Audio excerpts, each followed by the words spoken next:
तो आदाब, नमस्कार, गुड इवनिंग, सत श्रीकाल। एक बार फिर आप तमाम लोगों का स्वागत है क्राइम तक की कहानी के इस एपिसोड में। उम्मीद है पूरी फैमिली अच्छी होगी, अपना और अपनों का ख्याल रख रही होगी। आज की कहानी सुनाऊं उससे पहले ऐसी कई चीज़ें हुई, कई बार ऐसे हादसे हुए, अलग अलग शहरों से ऐसी खबरें आई।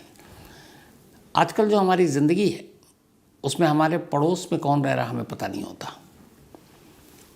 एक दौर था जब लोग नाम से एक दूसरे को जानते थे। आज भी गांव में आप जाएं तो हर एक को पता होता है कि इसके घर में कौन आया, यहाँ तक क्या क्या खाना बना है। वो लोगों की मोहब्बत, आपस में मेल जोल, यही वजह थी। लेकिन यहाँ शहरों में हम इतने कट चुके हैं, इतने अजनबी हो चुके हैं कि बल्कि हमारे बहुत सारे दोस्त रिश्तेदार अगर आते हैं तो हमें लगता है कि कहीं ना कहीं ये बोझ हो गए। और यही वजह है कि फिर धीरे धीरे रिश्ते कटते जाते हैं। और जब अपनों से रिश्ते कटते हैं तो फिर पड़ोसियों का क्या मतलब बनता है। तो बड़े बड़े अपार्टमेंट हैं, बड़े बड़े घर तो ज़रूर हैं, लेकिन दिल छोटे हो गए और हम एक दूसरे को जानते नहीं। नतीजा ये होता है कि हमारे पड़ोस में क्या हो रहा है, किसी घर में क्या हुआ है, ना हमें पता होता है, ना कभी हम पता करने की कोशिश करते हैं। ऐसी कई क्राइम की स्टोरीज सामने आई जिसमें एक भरे पूरे अपार्टमेंट में ज़िंदगी बिल्कुल अपनी रफ्तार से चल रही है। किसी घर में कोई फंक्शन है, कहीं खुशियाँ हैं, कोई बच्चा पैदा हुआ है, किसी की शादी, कोई एंगेजमेंट, किसी की नौकरी लगी। लेकिन उसी अपार्टमेंट के एक घर के अंदर एक लाश या दो लाश पड़ी हुई है, महीनों से पड़ी हुई है, किसी को पता ही नहीं। अब तो किसी घर में लाश हो, इसका पता लगाने का अपने आप ही एक तरीका है कि जब इंसान अपनी तरफ से कुछ नहीं करता तो फिर उस लाश से बदबू आती है और उस बदबू के ज़रिए पहचान होती है। पड़ोसी अलर्ट होता है और बताता है कि इस घर से बदबू आ रही है।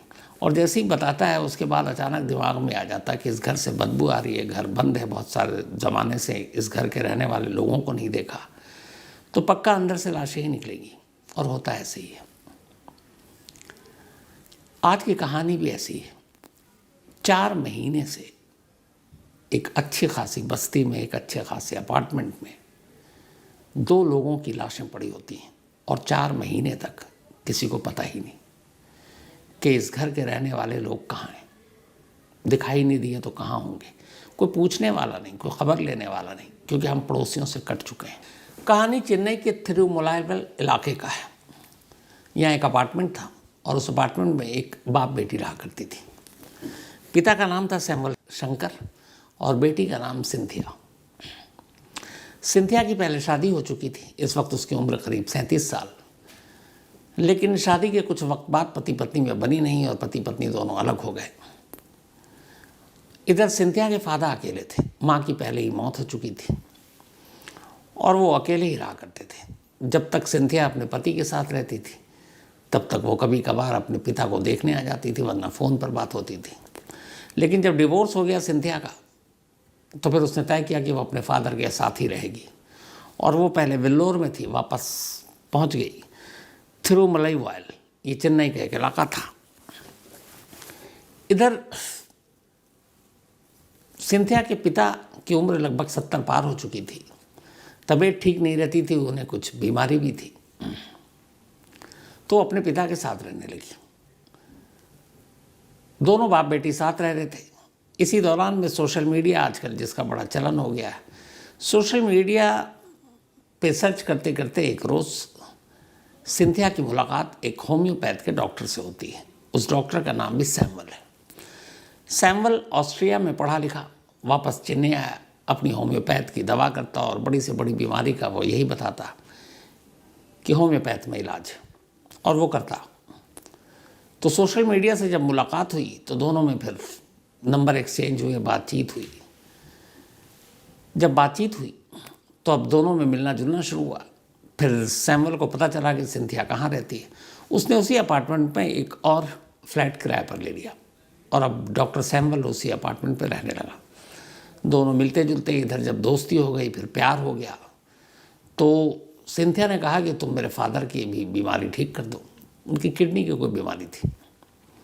तो उसने कहा ठीक है। अच्छा, पहले दिन डॉक्टर से दिखा ले तो उसने उस डॉक्टर से कहा कि मना कर दो, मैं ही करूँगा और मैं ठीक कर दूँगा। अब होम्योपैथ के ज़रिए सिंथिया के फादर का डॉक्टर सैमुअल इलाज करने लगा। इलाज चलता रहा। फिर धीरे धीरे ये हुआ कि इलाज भी करता है और फिर अलग एक ही अपार्टमेंट में रहता है, पिता 74-5 के। तो उस अपार्टमेंट में भी एक्स्ट्रा रूम था। तो फिर एक रोज़ सिंथिया ये तय करती है कि तुम अपार्टमेंट छोड़ो अलग से और हमारे ही साथ रहो। सिंथिया के फादर को भी कोई ऑब्जेक्शन नहीं था। उन्हें लगा डॉक्टर सैमुअल एक अच्छा खासा इंसान है, और उन्हें शायद भनक भी थी कि उनकी बेटी प्यार करती है। तो उन्हें यही लगा कि एक तो तलाक हो चुका है, चलो दोनों की शादी हो जाएगी तो और भी अच्छा है। तो अब डॉक्टर सैमुअल सिंथिया के साथ उसी के घर में रहने लगे और डॉक्टर शंकर भी वहीं रहने लगे। धीरे धीरे वक्त बीता, सब ठीक चल रहा था। डॉक्टर सैमुअल लगातार सिंथिया के फादर का इलाज कर रहे थे। इधर सिंथिया को विदेश जाना था। उसे ये था कि अब कहीं विदेश में नौकरी करनी है। ये बात उसने कई बार सैमुअल को बताया, लेकिन सैमुअल कहता था कि तुम फॉरेन कंट्री मत जाओ, तुम यहीं रहो, यहीं हम दोनों अपनी ज़िंदगी बसाएंगे। लेकिन उसका ड्रीम था विदेश जाने का। धीरे धीरे वक्त बीता, लेकिन उसका विदेश जाने का सपना इसलिए भी पूरा नहीं हो रहा था कि पिता बीमार और अकेले, देखभाल वाला कोई और करने वाला था नहीं सिवाय बेटी के। तो बेटी के लिए पिता एक जिम्मेदारी थे, इसलिए फ़िलहाल अपनी ख्वाहिश को दबाए हुए थी और पिता के इलाज में जुटी हुई थी। सितंबर 2024 आ जाता है। अब तक साल भर हो चुके थे सैमुअल और सिंथिया इन दोनों के रिलेशनशिप को और इलाज करते हुए 6 महीना। लेकिन सितंबर के फर्स्ट वीक में एक रोज़ अचानक शंकर साहब की मौत हो जाती है। अब मौत किस वजह से हुई ये पता नहीं, क्योंकि पोस्टमार्टम तो हुआ नहीं उस वक्त। तो मौत हो गई। उस वक्त सैमुअल कहीं बाहर था, शहर में ही था, बाहर था। सिंथिया रोती हुई से फ़ोन करती है। डॉक्टर सैमुअल घर आता है, देखता है, चेक करता है, पता चलता है शंकर साहब की मौत हो गई है। अब अपने पिता की मौत से सिंथिया को गुस्सा आ जाता है और वो सैमुअल से कहती कि तुमने तो मुझे हमेशा ये भरोसा दिलाया कि तुम्हारे पिता ठीक हो जाएंगे, और तुम्हारी वजह से मैंने किसी और डॉक्टर को नहीं दिखाया, अस्पताल में इलाज नहीं कराया। तुमने कहा था होम्योपैथ से ठीक हो जाएगा। तो वो अपने पिता की मौत के लिए एक तरह से जिम्मेदार और कसूरवार सैमुअल को ही ठहराने लगी और इसको लेकर झगड़ा हुआ। अब घर में लाश रखी हुई है और बेटी और उसके दोस्त आपस में लड़ रहे हैं। मौत के दिन से शाम हो गई। अब ये है कि अंतिम संस्कार करना है, लेकिन अभी बेटी जो है उसको एक तो पिता की मौत का सदमा, और ऊपर से ये कि काश वो सैमुअल की बात में ना आती, किसी अच्छे डॉक्टर अस्पताल में जैसे पहले इलाज चल रहा था वो कराती। उसने सारे इलाज बंद कर दिए थे जब से सैमुअल उसकी ज़िंदगी में आया कि होम्योपैथ से इलाज होगा, एलोपैथ से नहीं। तब उसे अफसोस हो रहा था और उसे लग रहा था कि एक गिल्टी फील हो रही थी कि अपने पिता की मौत की जिम्मेदार वो है जो उसने सैमुअल पे भरोसा किया। और इस बात को वो लेकर लड़ती रही। लड़ाई झगड़ा बहुत आगे तक पहुंच गया। सैमुअल को भी अब गुस्सा आ गया। उसने कहा मैंने पूरी कोशिश की, लेकिन ज़िंदगी मौत मेरे हाथ में थी नहीं।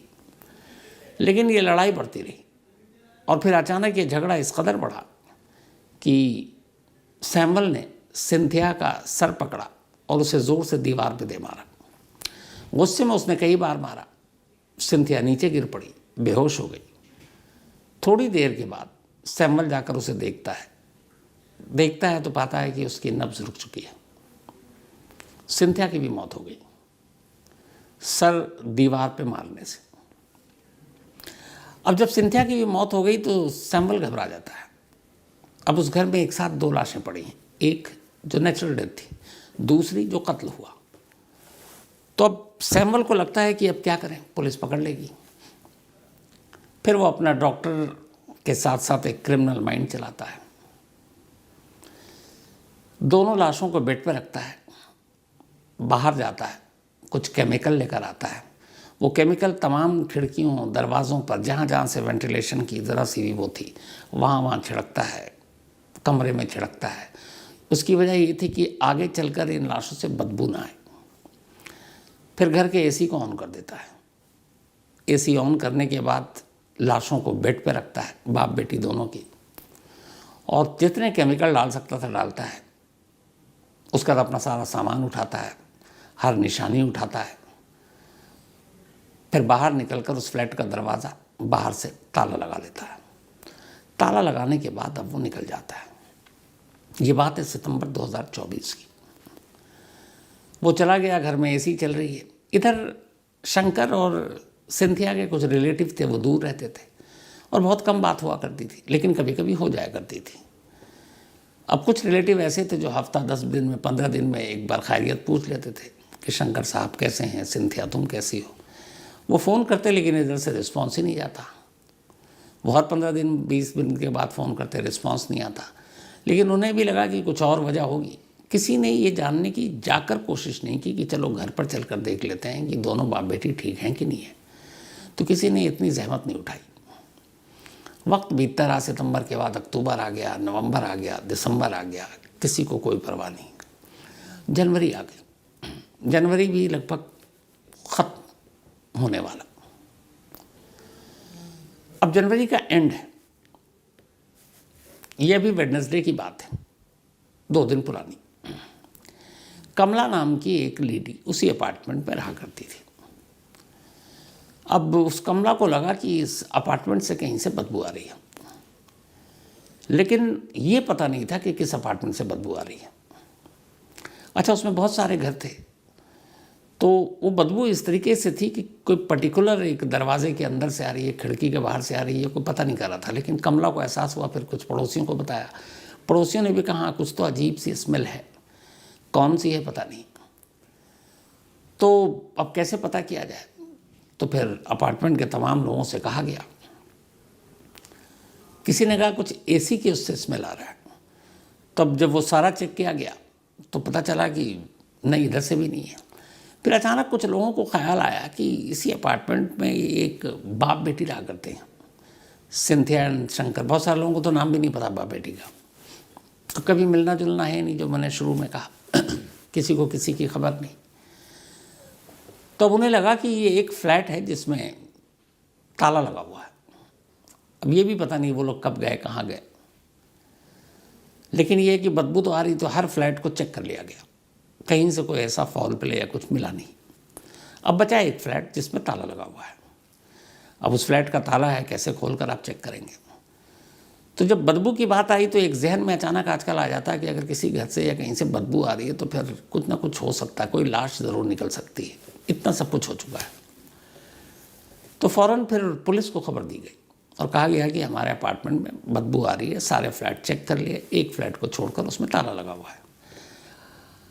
अब पुलिस भी ये जब खबर सुनती है तो पुलिस के भी फिर कान खड़े होते हैं, क्योंकि बदबू का मतलब अब वो भी समझने लगे। तो पुलिस पहुंचती है, पड़ोसियों की निगरानी में ताला तोड़ा जाता है। जब ताला तोड़ा जाता है, अंदर घुसते हैं, तो जो मंजर था वो दहलाने वाला था। अंदर एसी चालू, बेहद तेज बदबू, और 2 एक तरह से कंगाल पड़े हुए हैं। देखकर लग रहा था कि पता नहीं ये महीनों पहले मर चुके हैं। पुलिस दोनों को कब्जे में लेती है, हॉस्पिटल भेजती है पोस्टमार्टम के लिए। उसके बाद अब पूछताछ होती है। जब पूछताछ होती है तो अपार्टमेंट के रजिस्टर से पता चलता है कि हाँ, यहाँ पहले इन दोनों को जानने वाले जो सिंथिया और शंकर के अलावा एक सैमुअल, डॉक्टर सैमुअल थे जो होम्योपैथ के डॉक्टर थे, और वैसी अपार्टमेंट में पहले अलग फ्लैट पे किराए पे रहते थे। फिर बाद में उन्होंने वो छोड़ दिया और इसी में शिफ्ट हो गए थे। अब डॉक्टर सैमुअल के वो सारे पते वते रजिस्टर में मौजूद थे, क्योंकि अपार्टमेंट लिया था उन्होंने किराए पर। अब पुलिस उस एड्रेस को लेती है। एड्रेस को लेने के बाद अब उस पते पर पहुंचती है। वो भी चेन्नई का ही एक इलाका, ज़्यादा मशक्क़त करनी नहीं पड़ती है। सैमुअल पुलिस को मिल जाता है। पुलिस सैमुअल से पूछती है भाई। अब सैमुअल को यहाँ एक चीज़ पता थी कि जो शंकर की मौत हुई है वो नेचुरल डेथ है। उसे ये था कि अगर शंकर का पोस्टमार्टम हो जाए और शंकर का नेचुरल डेथ निकल आए तो फिर सिंथिया भी इस केस में निपट लेगी, मतलब शायद पता ना चले। उसने ये भी हो सकता है कि पिता की मौत से वो घबरा गई, सर दीवार पे लग गया, एक्सीडेंट हो सकता है। तो उसके अंदर ये था अभी तक कि वो पकड़ा नहीं जाएगा, और वो आधा सही भी था क्योंकि शंकर को तो उसने मारा नहीं था। तो अब पुलिस उधर पोस्टमार्टम करती है। पोस्टमार्टम में शंकर की मौत नेचुरली आती है, लेकिन सिंथिया का आता है कि वो बाहरी चोट, सर पे चोट के मार का, बाकी सारी चीज़ें। तो पुलिस अपनी तरफ से तफ्तीश करती है। फिर डॉक्टर सैमुअल के मोबाइल के कॉल डिटेल निकालती है, सिंथिया शंकर के निकालती है। फिर मैसेजेस रिट्रीव करती है। तो फिर पता चलता है कि ये दोनों रिलेशनशिप में थे। फिर जब ये पता हुआ कि सितंबर के बाद कभी पलटकर डॉक्टर सैम्बल ने इस अपार्टमेंट का रुख नहीं किया, तो पुलिस को और डाउट होता है। पता करने के लिए पुलिस ने पिछले 4 महीनों का निकाला कि डॉक्टर सैम्बल कहाँ थे, तो पता चला पिछले 4 महीनों से वो अपने पेरेंट्स के पास ही रह रहा था, लेकिन कभी इधर पलट कर नहीं आया। पुलिस को डाउट हो गया कि जब से ये लाशें मिली उसके बाद से ये चला गया और फिर कभी आया नहीं लौट कर। अब पुलिस ने सख्ती से पूछताछ की। डॉक्टर सैम्बल पढ़ा लिखा एक डॉक्टर, पेशेवर क्रिमिनल था नहीं, तो पुलिसिया दबाव में जल्दी टूट गया और फिर उसने कहानी बताई। उसने कहा कि हाँ, मैंने सिंथिया को ज़रूर मारा लेकिन शंकर को नहीं मारा, बल्कि शंकर की मौत की वजह से मुझे सिंथिया को मारना पड़ा, क्योंकि सिंथिया मुझे शंकर की मौत के लिए जिम्मेदार मान रही थी और वो विदेश जाना चाहती थी। मैं जाने नहीं देना चाहता था, मैं यहीं उसके साथ ज़िंदगी बसाना चाहता था, पर मुझे पता था कि अगर एक बार इसकी बाप की मौत हो गई तो फिर ये छोड़कर मुझे फ़ौरन चली जाएगी, तो मैं वो भी नहीं चाहता था। दूसरा, वो मुझे मौत के लिए ज़िम्मेदार मान रही थी। हमारा झगड़ा हुआ, गुस्सा आया और मैंने मार दिया। और फिर मैंने घर में केमिकल ताकि स्मेल ना हो और दरवाज़ा लॉक किया और वापस अपने पेरेंट्स के पास चला गया। खुद सैमुअल का कहना था कि उसे उम्मीद नहीं था कि ये 2 मौत का राज 4 महीने तक दबा रहेगा। उसे कहा, मुझे लगता था हफ्ता 15 दिन 10 दिन में ये खुल जाएगा, कोई तो फ्लैट में जाएगा, कोई रिलेटिव ही जाएगा, कोई पड़ोसी जाएगा और पता चल जाएगा, महीने भर में पता चल जाएगा। लेकिन 4 महीने तक ये पता नहीं चला। वो बोला, मैं खुद हैरान हूँ। और ख़ुद पुलिस भी हैरान थी। और फिर पुलिस की हैरानी की वजह वही थी कि जब हम अपने पड़ोसियों तक को नहीं पहचानेंगे तो पड़ोस में क्या हो रहा है हमें क्या पता। एक अफसोसनाक कहानी, एक कत्ल, एक नेचुरल डेथ और 4 महीने तक 2 लाशें एक घर के अंदर, और ज़माने को उसकी खबर नहीं। और मर्डर की वजह भी बड़ी अजीब। तो ये थी आज की कहानी। लेकिन कहानी ख़त्म करो उससे पहले वही अपना सिलसिला। आज प्रिया बिश्नोई, इनका बर्थडे है, तो हैप्पी बर्थडे प्रिया। साथ ही राधिका गुप्ता, इनका भी आज जन्मदिन है। हैप्पी बर्थडे राधिका जी, और ये हरदोई से हैं। सलमा खातून, इनका भी बर्थडे है, हैप्पी बर्थडे सलमा। और ये रिजवान खान साहब की वाइफ हैं और भुवनेश्वर से हैं। इसके अलावा चंचल, इनका भी आज बर्थडे है, तो हैप्पी बर्थडे चंचल। और ये भेजा है अंशुल कटियार साहब ने। तो कहानी में तो आज इतना ही। और कल संडे है, कल रात 11 बजे अगर आप चाहें तो आज तक पर क्राइम कहानियाँ विद श्रम सुन सकते हैं। और वैसे आपसे मुलाकात होगी आप मंडे को क्राइम तक पर किसी नई कहानी के साथ। तब तक संडे एंजॉय कीजिए, अपना और अपनों का ख्याल रखिए। Thank you very much.